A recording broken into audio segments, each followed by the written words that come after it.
The sound of my body hitting the floor at Christmas dinner wasn't the worst part. It was the silence that followed. 23 family members, and not one person helped me up, not even my mother. I'm Simona Cunningham, I'm 29 years old, and until that December night, I thought I knew what rock bottom looked like. Turns out, rock bottom has a basement, and it smells like my stepfather's cologne mixed with pine needles and betrayal. Before I continue, please hit that like button and drop a comment, letting me know where you're watching from and what time it is there. Thank you. Now, let me take you back to Christmas Eve at the Cunningham-Morrison annual gathering. You know the type, matching sweaters that nobody actually wants to wear, enough food to feed a small army, and family drama simmering just below the surface like badly seasoned gravy. Frank had been my stepfather for 10 years, but that night he was in rare form. He'd been drinking his special vintage wine since noon, which I happen to know was just Trader Joe's finest poured into a fancy decanter. He kept making these little comments all evening about how I was sitting in premium real estate at the table, about how some people earn their place and others just inherit it. My cousin Jennifer kept shooting me looks that said, "What is his problem tonight?" Then, at exactly 7:47 p.m., I remember because I was staring at the grandfather clock to avoid eye contact, everything changed. The door burst open with that dramatic flair only Brittany could manage, my stepsister arriving 2 hours late, designer shopping bags in hand despite claiming bankruptcy last month. Frank's whole face lit up like she was the second coming. What happened next still plays in slow motion in my mind. Frank stood up, walked over to where I was sitting, the same seat I'd occupied for 29 years, the seat my late father used to call Simona's throne, and announced to everyone that his real daughter needed a proper place at the table. When I didn't move fast enough, he grabbed my chair while I was still in it and yanked. I tried to stand, got tangled in the tablecloth, and went down hard. My hip hit the hardwood floor, my dress ripped, and the cranberry sauce went flying. But the worst part? The silence. 23 people, including my own mother, just sat there like they were watching a dinner theater performance. My grandmother made this tiny gasp, the kind she usually reserves for when someone uses the wrong fork. Uncle Ted, bless his tacky heart, had his phone out and was recording everything, probably thinking it would be funny for his Facebook page. My mother's face had that frozen expression she'd perfected over the years, the one that said she saw nothing, heard nothing, and would say nothing.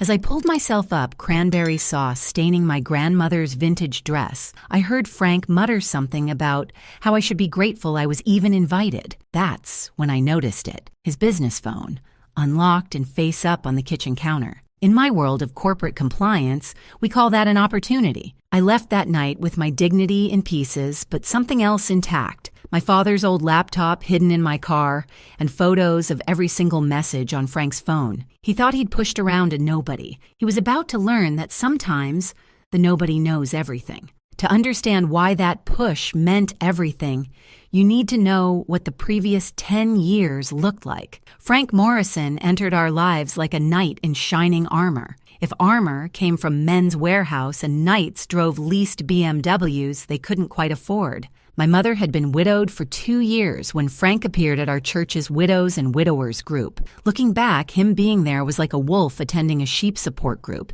He zeroed in on my mother faster than Brittany goes through credit cards. The favoritism started small. Brittany got a car for her 18th birthday, a brand new Honda. When I turned 18, Frank got me a bus pass and a lecture about self-sufficiency. I actually laughed at the time, thinking he was building character.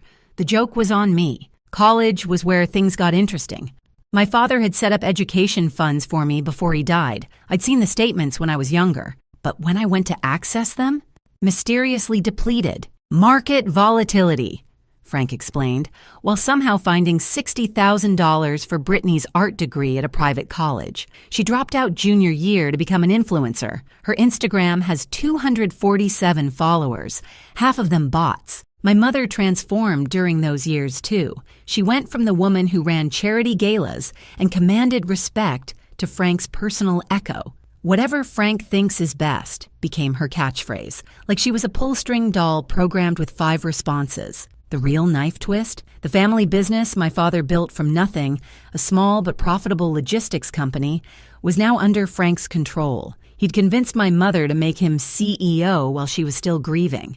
I watched him parade around my father's office, using his golf clubs, sitting in his chair like he'd earned any of it. But here's what Frank didn't know. I'd been watching more than he realized. 3 years into their marriage, I'd found discrepancies in the company books during a family dinner where he'd left his laptop open. 5 years in, I noticed property transfers that didn't make sense. 7 years in, I started keeping copies of everything. Thanksgiving last year, my grandmother pulled me aside in the kitchen. She pressed something into my hand, a USB drive. "Your father's old laptop," she whispered. "The one from the garage? Don't let Frank know you have it. There are things on there, things he should have told you before he died." Then she went back to basting the turkey like she hadn't just handed me a potential bomb. Frank got bolder as Brittany failed at job after job. First, she was going to be a fashion designer, then a party planner, then a life coach, which was rich, considering she couldn't manage her own life. Each failure cost thousands. And guess where that money came from? The company my father built. The pattern was so clear you could set your watch by it. Brittany would fail. Frank would rage about ungrateful millennials, then somehow find money to fund her next disaster. Meanwhile, I was working 60-hour weeks in corporate compliance, taking night classes for my CPA, and still hearing about how Brittany was the future of the family. Christmas night, I sat in my apartment with ice on my hip and fire in my heart. The champagne I'd brought for the family toast sat unopened on my counter. Turns out humiliation pairs better with coffee and rage. I pulled out my father's old laptop, the one I'd hidden in my closet for a year, too scared to open it, too scared of what I might or might not find. The USB drive my grandmother had given me felt heavy in my hand. Tonight felt like the right time to finally look. The password was my birthday. My father was brilliant but terrible with passwords. What loaded up made my hands shake.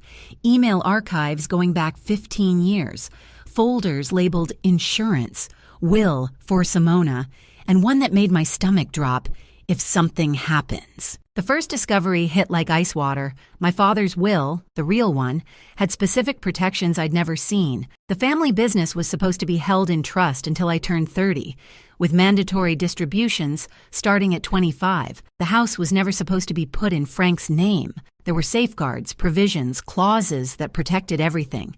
So where was this will during probate? I grabbed Frank's phone photos from earlier. Thank God for his narcissism requiring a 15-minute photo shoot with the ham. His text messages told a story better than any Netflix drama. Brittany owed money to people with names like Big Tony and Vegas Mike. The numbers made my eyes water. $200,000, maybe more. Frank had been juggling creditors like a circus act. Then I found the mother lode. Messages between Frank and someone named Carl about restructuring the company assets, moving inventory offshore, setting up shell companies, using the family business as collateral for loans that were funding Brittany's lifestyle. In my line of work, we have a word for this: fraud. My phone buzzed. The family WhatsApp group was going insane. Uncle Ted's video of my fall had been posted with crying, laughing emojis, but the responses weren't what he expected. Cousin Jennifer wrote, "Ted, what the hell is wrong with you?" Aunt Martha added, "This is disgusting." My phone rang. It was Jennifer. She told me something that made everything click. She'd been doing paralegal work for a firm handling foreclosures, and she'd seen our mother's house on a preliminary list. Frank had taken out 3 mortgages without telling anyone. The house my father built with his own hands was about to be lost to pay for Brittany's failed boutique, her failed food truck, her failed everything. I opened my laptop and started typing. Every email I wrote was scheduled to send at 3 a.m. to Frank's business partners, to the IRS tip line, to the state attorney general's office, to Brittany's creditors with Frank's actual financial statements attached, to my mother with the real will.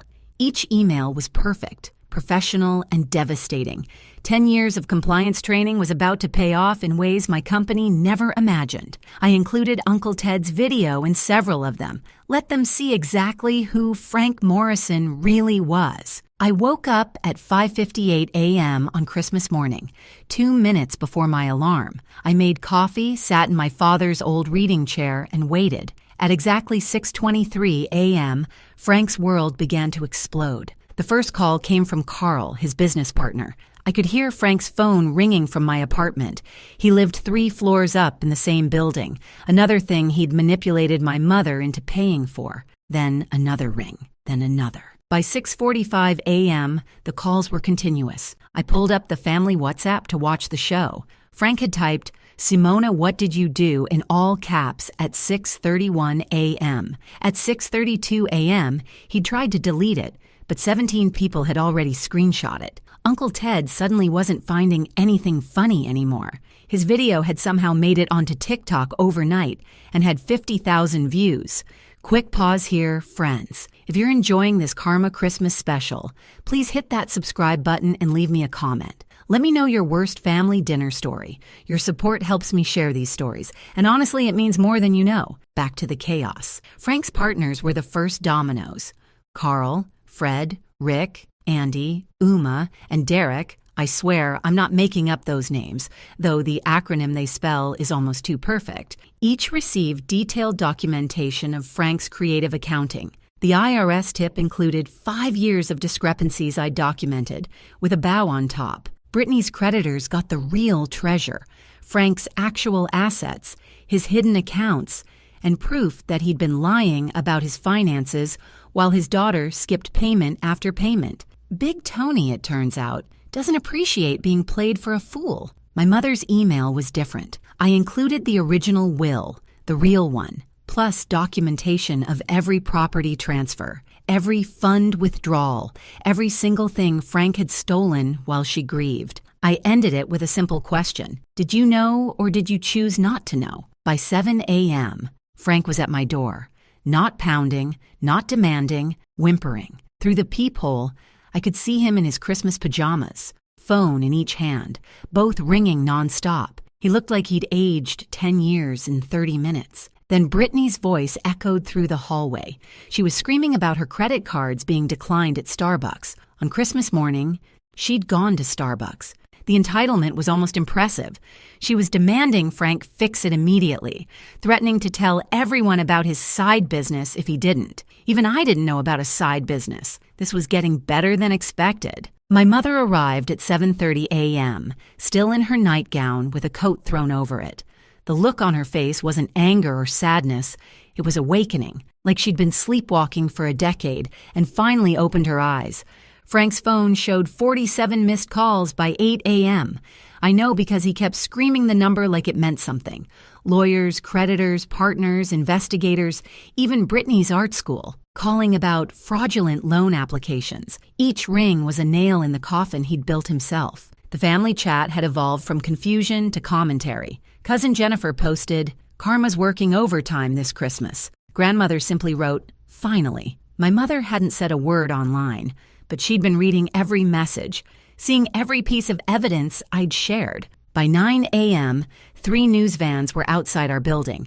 Turns out Uncle Ted's video hadn't just gone viral on TikTok. Someone had tagged it, "Evil Stepdad Gets Exposed," and it was trending. Frank pushing me at dinner was playing on loop across social media, each share adding another crack to his reputation. 3 days after Christmas, just when I thought Frank was down for the count, he pulled what I call the reverse victim shuffle, a move so audacious I almost admired it. Almost. I was sitting in my apartment going through the growing pile of legal documents when my doorbell rang at 7 a.m. Not Frank's desperate knocking this time. This was professional. The man at my door looked like a lawyer from Central Casting.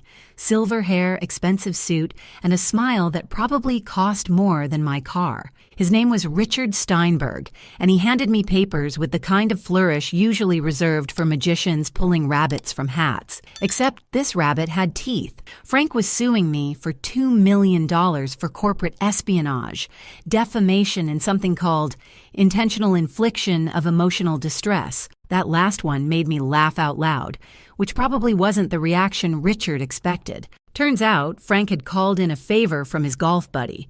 You know, the one who always cheated at the 9th hole. Richard Steinberg wasn't just any lawyer. He was the guy who'd gotten 3 CEOs off on technicalities. His retainer alone cost more than Frank had, but apparently he was working on contingency, betting on a big payout. The counterattack was actually clever. Frank claimed I'd used my position in corporate compliance to steal trade secrets, that I'd violated confidentiality agreements, and that my malicious prosecution had cost him millions in lost business. He'd even found 2 former co-workers of mine, Kelly and Marcus, both fired for expense fraud, who were willing to swear I'd bragged about taking down my stepfather. But the real shock came at noon. Brittany showed up at my door with a camera crew, not news media. She'd hired a documentary filmmaker, a guy named Chad with a YouTube channel, to film her story of being victimized by a jealous stepsister. She stood in my hallway, fake crying about how I'd always resented her success, how I'd fabricated evidence, how I was the real villain. The narrative was spreading. Frank had hired a PR firm. Well, actually, it was just some guy named Doug who ran a reputation management service from his mom's basement, but he was surprisingly effective. The hashtag falsely accused started trending. They'd edited Uncle Ted's video to make it look like I'd thrown myself down. The internet, it turns out, loves a conspiracy theory. By day 4, I was getting death threats from strangers who'd decided I was an evil stepdaughter trying to destroy a hardworking family man. My company put me on administrative leave pending investigation. My neighbor started a rumor that I was mentally unstable. Even some family members started questioning. Maybe Frank had a point? Maybe I'd gone too far? The worst moment came when my mother called, doubt creeping into her voice. "Simona," she said quietly, "Frank's lawyer showed me documents. They look real. Did you plant evidence?" The fact that she could even ask that question after everything felt like being pushed all over again. Frank went on local morning television, the kind of show that usually covers lost dogs and bake sales. He wore his best suit and what I call his wounded deer expression. He talked about raising me like his own daughter, about the pain of being betrayed, about just wanting our family back together. The host, who'd clearly never fact-checked anything in her life, nodded sympathetically. Meanwhile, Richard Steinberg was good, really good. He'd found a technicality in how I'd accessed Frank's phone. Apparently, looking at an unlocked phone could be considered unauthorized access to electronic devices. He'd turned my documentation into evidence of an obsessive vendetta. He'd even suggested I'd manipulated my elderly grandmother into participating in my scheme. The hearing was set for December 30th. The judge, Harold Feinstein, was known for favoring dramatic reversals. Frank's team had momentum, media sympathy, and a narrative that was starting to stick. That night, I sat with my father's laptop, wondering if I'd played my cards too early, if Frank was about to flip the entire table. December 29th, the day before the hearing, everything changed again. But this time, Frank's carefully constructed counter-narrative collapsed like a house of cards in a hurricane. It started with Doug, the reputation management expert. Turns out, running a PR campaign from your mom's basement has limitations. Specifically, your mom. Doug's mother, Barbara, recognized Frank from her book club. Not her current book club, the one from 15 years ago in Phoenix, where Frank had gone by the name Francis Morrison Walsh and had scammed 6 widows out of their savings before disappearing. Barbara didn't just call the police. She called her entire network of book clubs across 3 states. By noon, 14 different women had come forward with stories about Frank, different names, Same scam. The wounded family man persona evaporated faster than Brittany's modeling career. Then Kelly and Marcus, my former co-workers who'd agreed to testify against me, had a sudden attack of conscience, prompted by the FBI showing up at their doors. Turns out, lying in a federal investigation is still illegal, even if a fancy lawyer asks you to do it. They flipped faster than pancakes at IHOP, admitting Frank had paid them each $5,000 to lie. But the real bombshell came from an unexpected source. Richard Steinberg's paralegal, a quiet woman named Dorothy who'd been taking notes in every meeting. She'd been recording everything.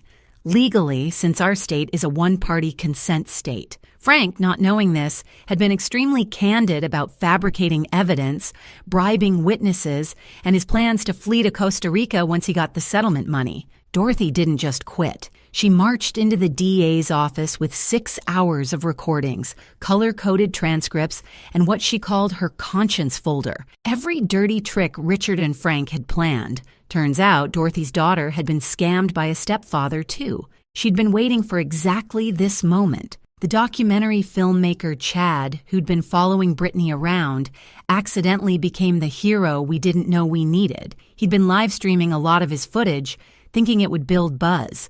What it actually did was capture Brittany admitting on camera that she knew her father was guilty. But who cares? We need the money. She also mentioned the side business again. Apparently, Frank had been selling fake luxury goods online, using the company warehouse for storage. By evening, Frank was at my door again, not with lawyers or cameras, but alone, desperate, and somehow even more pathetic than before. He actually tried to play the family card. "We can work this out between us, we're family." I recorded the entire conversation on my phone, including the part where he offered me $50,000 to drop everything, then $100,000, then finally, "Whatever you want, just name your price." My mother arrived while Frank was still begging. She'd spent the day with grandmother, going through old photos, old documents, and apparently old recordings. Turns out my father had suspected Frank was a con artist before he died.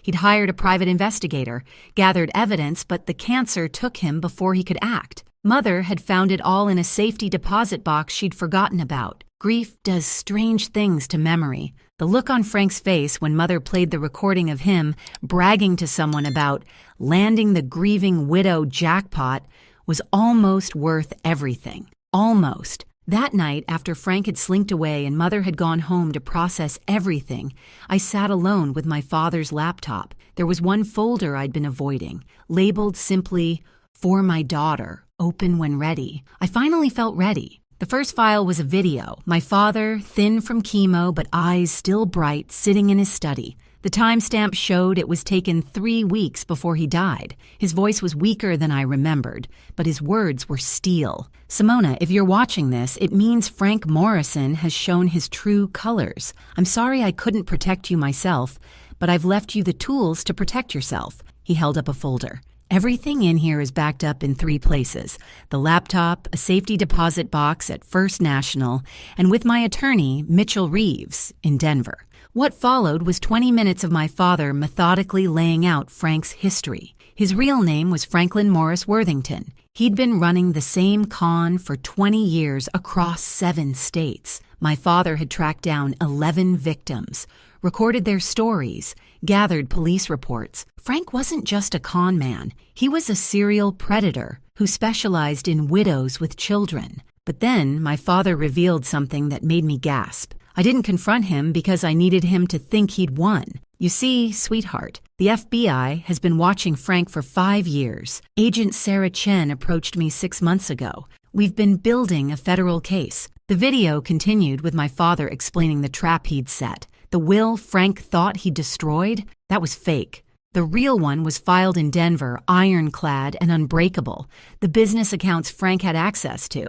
Honeypots with trackers on every transaction. Even the house. It was in an irrevocable trust that would activate on my 30th birthday or upon evidence of Frank's fraud, whichever came first. "I knew I wouldn't be there to activate it," my father said, tears in his eyes, "but I knew my daughter would be strong enough to finish what I started." The next file was labeled Sarah Chen, FBI contact. I dialed the number with shaking hands. She answered on the second ring, like she'd been waiting for years. "Miss Cunningham?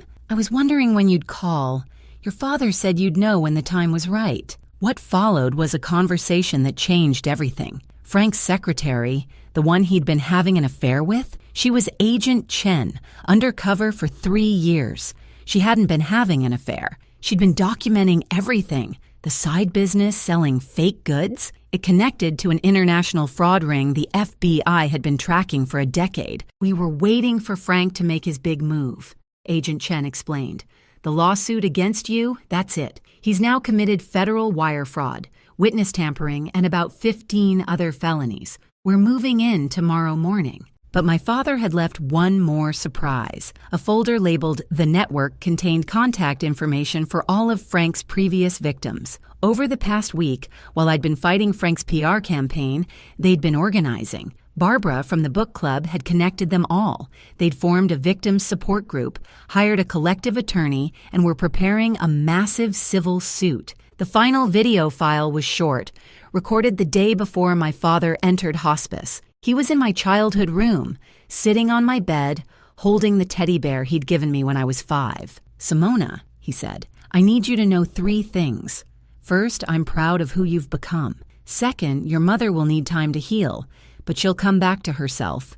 Be patient with her. And third," he smiled, that mischievous smile I'd missed so much. "Frank's biggest mistake was underestimating you. He thinks you're just a sweet compliance officer. He has no idea you got your fighting spirit from both your parents. Give him hell, sweetheart, and then live your beautiful life." The video ended with him placing the teddy bear on my pillow and whispering, "Justice isn't revenge, it's balance. Restore the balance, my darling girl." December 30th arrived with a blizzard and a SWAT team. The arrest happened at 6 a.m.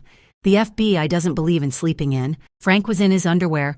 Brittany was screaming about her rights, and somehow, Doug the PR guy was there too, having spent the night crisis managing from Frank's couch. All 3 were arrested, though Doug was released once they realized he was just catastrophically stupid, not criminal. The hearing scheduled for that morning became something else entirely. Judge Feinstein, who'd been ready to hear Frank's lawsuit against me, instead found himself presiding over an emergency asset freeze. The FBI presented their case with the kind of precision that made my compliance-loving heart sing. Agent Chen took the stand. 3 years of undercover work distilled into 2 hours of devastating testimony. She documented everything: the embezzlement, the fraud, the money laundering, even Frank's plans to murder my father by switching his medications, a plan he'd abandoned only because my father was already dying. Richard Steinberg tried to withdraw from the case so fast he actually tripped over his briefcase, but the judge wasn't done with him. Turns out Dorothy the paralegal had recorded Richard knowingly suborning perjury. His law license was suspended before lunch. The victims' network appeared like an avenging army of pearls and sensible shoes. 14 women, all over 60, all telling the same story with different names and dates. Frank had stolen over $3 million over 20 years. The civil suits alone would destroy him, but the criminal charges were what really mattered. The IRS agent who testified actually smiled while reading the charges: tax evasion, tax fraud, filing false returns. The list went on for 20 minutes. Frank owed $1.4 million in back taxes, but with penalties and interest, it was closer to $3 million. They'd frozen everything, even the quarters in his car's cup holder. My mother took the stand to validate the trust documents. She was composed, clear, and when asked about Frank's character, she simply said, "I was grieving. He was hunting." The entire courtroom went silent. But the moment that broke Frank completely was when Brittany took the stand for the prosecution. Faced with her own charges, she'd flipped faster than her failed businesses. She detailed every scam, every lie, every crime she'd witnessed. She even produced recordings she'd made of Frank, insurance for when he inevitably turned on her. The scorpion had stung itself. The federal prosecutor, a woman named Jessica Torres, who looked like she ate defense attorneys for breakfast, laid out the full scope. This wasn't just fraud, it was racketeering. Frank hadn't acted alone. He was part of a network that targeted widows across the country. The fake luxury goods were funding terrorism. The money laundering went through 6 countries. Frank wasn't just facing jail time, he was facing the kind of jail time usually reserved for mob bosses. By the end of the day, Frank had been denied bail as a flight risk. His passport had already been flagged when he'd tried to book a ticket to Costa Rica that morning. Every asset was frozen, every avenue of escape blocked. The man who'd pushed me down was now falling, and unlike me, no one was going to help him up. New Year's Eve arrived with champagne and vindication. The family gathering was at grandmother's house this time. She'd declared the old venue tainted by Frank's presence, and nobody argued with grandmother when she used that tone. The atmosphere was surreal. The same people who'd watched in silence as Frank pushed me were now treating me like a hero. Uncle Ted had become my biggest supporter, mainly because his video had been optioned for a true crime documentary and he was getting paid. He donated half to charity, keeping the rest for what he called his apology fund, taking me to very expensive dinners to make up for being an idiot. Jennifer had proven herself a true cousin through everything. She'd spent the week helping other victims file paperwork, working pro bono because, as she said, watching Frank get destroyed is payment enough. She'd even started dating Agent Chen's partner, a very nice FBI accountant named David who loved spreadsheets as much as she loved justice. My mother arrived early to help set up. She'd been in therapy since December 27th, an intensive program for victims of long-term manipulation. She looked different, not just happier, but present in a way she hadn't been for a decade. She'd started wearing red again, my father's favorite color on her. "I need to apologize properly," she said, not to the room, but directly to me, not for being fooled. Grief makes fools of us all, but for choosing comfort over courage, for letting him dim your light to avoid seeing my own darkness. You deserved a mother who fought for you. Instead, you had to fight for both of us. The room went silent, but it was a different silence than Christmas Eve. This was respect, acknowledgement, the kind of moment that heals things. Grandmother stood up, raising her champagne glass. "This family failed Simona once. We will not fail her again, and we will not forget that justice came not from us, but despite us. May we earn the forgiveness she's showing us by being here tonight." At exactly midnight, as the ball dropped on TV, my phone received a notification. The trust had activated. The family business was officially mine. The house was in my name.